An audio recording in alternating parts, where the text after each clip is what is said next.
शेतकरी वन्य प्राण्यांमुळे त्रस्त, सरकार मात्र मस्त, प्रशासन सुस्त। डोणगाव शिवारात वन्य प्राणी रोहीचा धुमाकूळ।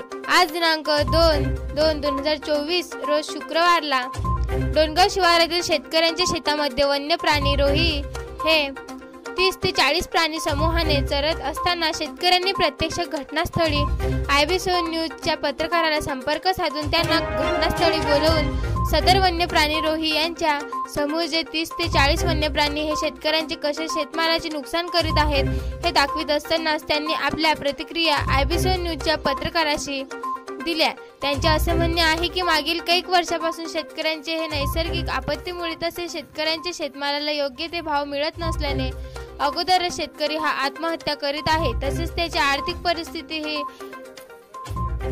मोठा कोटीस आलेली आहे। अशातच ह्या वन्य प्राण्यांनी जसे की वानर, हरिण व हे रोही या जनावरांनी अख्ख्या शेतकऱ्यांच्या शेतमालाची धूळधाण लावलेली आहे। अशा स्वरूपाच्या प्रतिक्रिया शेतकरी वैभव नवाळे व शेतकरी संजूभाऊ धाकाडे यांनी दिल्या व त्यांनी सरकारला IB7 न्यूज चॅनलच्या माध्यमातून विनंती केली की अशा वन्य प्राण्यांचे सरकारने, प्रशासनाने तसेच वन विभागाने याकडे लक्ष देऊन या वन प्राण्यांचा ताबडतोब बंदोबस्त करावा। अशा स्वरूपाच्या प्रतिक्रिया देऊन शासन व वन विभाग यांनी याची तात्काळ दखल घेऊन आम्हा शेतकऱ्यांना सहकार्य करावे, अशा स्वरूपाची प्रतिक्रिया त्यांनी प्रत्यक्ष पत्रकारांना घटनास्थळी वन्य प्राणी रोही कशा प्रकारे शेतमालाचे नुकसान करीत आहेत हे दाखवून देताना दिल्या।